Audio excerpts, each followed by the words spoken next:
Sync কীভাবে সবসময়ের জন্য চকচকে ঝকঝকে রাখা যায় আজকে সেই পদ্ধতিটা আপনাদের সাথে শেয়ার করব এবং সুন্দর করে পরিষ্কার করব।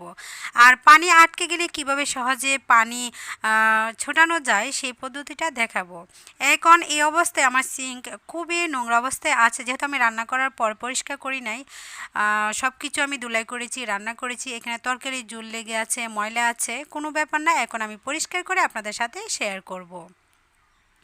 আজকে আমি যেই পদ্ধতিটা দেখাচ্ছি আশা করছি অনেকের কাছে অনেক ভালো লাগবে, অনেক পছন্দ হবে, অনেক উপকারেও আসতে পারে। সিঙ্ক কম বেশি সবার বাসায় থাকে। আজকাল বাসা শুরু করার আগে পাকঘরে বেচিং, তারপর হচ্ছে সিঙ্ক, ওইগুলি আমরা দিয়ে থাকি শৌখিনতার বশত। আর হচ্ছে রান্নাঘরে একটা সিঙ্ক না থাকলে কাজের কোনো মজাই পাওয়া যায় না বা তাড়াহুড়া করে কাজ করা যায় না।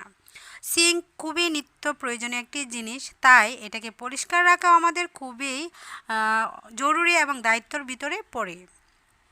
যেহেতু সারাদিনই আমরা এখানে হাত ধুচ্ছি, তারপর থালা বাসন ধুচ্ছি, খাবারের পরে এখানে আমরা হাত ধুচ্ছি কয়েকবার করি, তাই সিঙ্ক সবসময় পরিষ্কার থাকলে দেখতেও ভালো লাগবে, কাজ করতেও ভালো লাগবে। তাহলে শুরু করা যাক, আমি কিভাবে এই সিঙ্কটা পরিষ্কার করব সেটা দেখিয়ে দিচ্ছি। আমার ভিডিওটি ভালো লাগলে অবশ্যই লাইক কমেন্ট করবেন, নতুন হয়ে থাকলে আমার চ্যানেলটিকে সাবস্ক্রাইব করে অল বাটনে ক্লিক করে রাখবেন। আর সবসময় যারা আমাকে সাপোর্ট করছেন, কমেন্ট করছেন, উৎসাহিত করছেন, তাদেরকে জানাই অসংখ্য অসংখ্য ধন্যবাদ।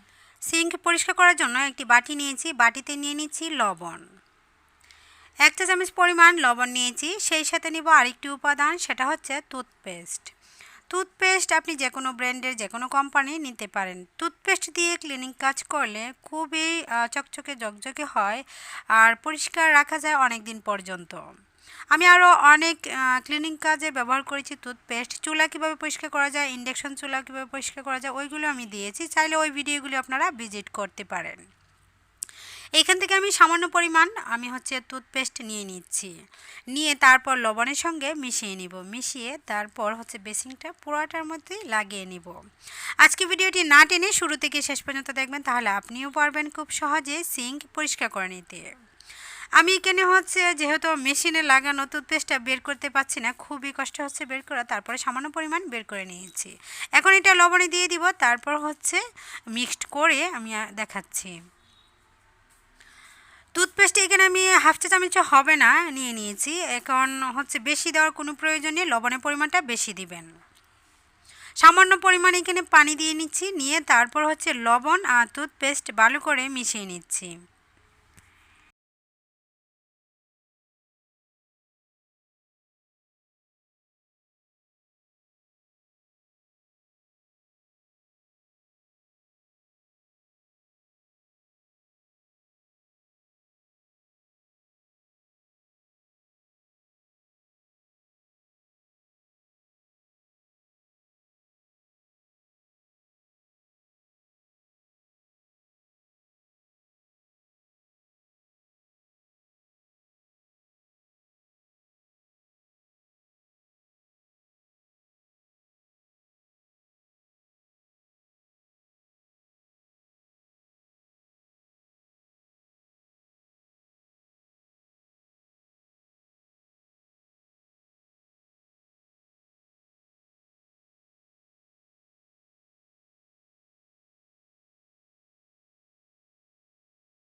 পানি দিয়ে ভালো করে মিক্সড করে নিয়েছি। এখন একটি জালির ব্যাগ নিয়েছি, এরকম নেট ব্যাগ সবার বাসায় থাকে, তো পানিটাকে ভালো করে আমি নেটের সঙ্গে মিশিয়ে তারপর আমি পুরোটা সিঙ্কের উপরে দিয়ে দিব।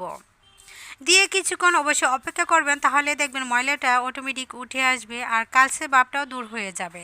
এইভাবে যদি মাসে অথবা 2 মাসে একদিন পরিষ্কার করেন, সবসময়ের জন্য আপনি আলতো হাতে পরিষ্কার করবেন, তারপরে দেখবেন নতুনের মতো চকচকে ঝকঝকে থাকবে।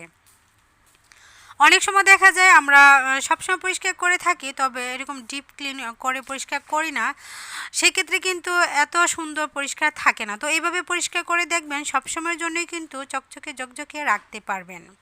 তো মিশিয়ে নিয়ে আমি কিছুক্ষণের জন্য অপেক্ষা করব, তারপর আমি পানি দিয়ে আবারও নেটের সাহায্যে পানির সাহায্যে এটাকে ধুয়ে পরিষ্কার করে নিব। পরিষ্কার করে দেখাবো কতটা সুন্দর ঝকঝকে চকচকে হয়ে এসেছে।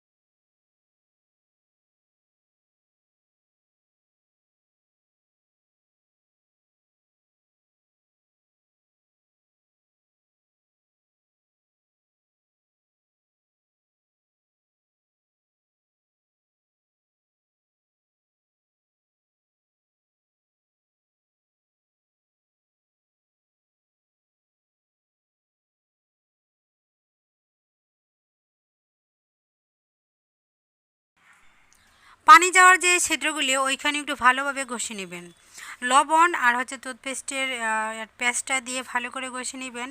আর যখন পানি আটকে যাবে তখন এখানে গরম পানির সঙ্গে লবণ দিয়ে দিবেন। দেখবেন পানি যত আটকে যাক না কেন, ভিতর থেকে যত ময়লা থাকুক না কেন, গরম পানি আর লবণ জাল করে যদি আপনি এখানে দিয়ে দেন তাহলে দেখবেন পানির রাস্তাটা একেবারে ক্লিয়ার হয়ে যাবে, ভিতর থেকে ময়লাটা পাইপ থেকে সরে যাবে।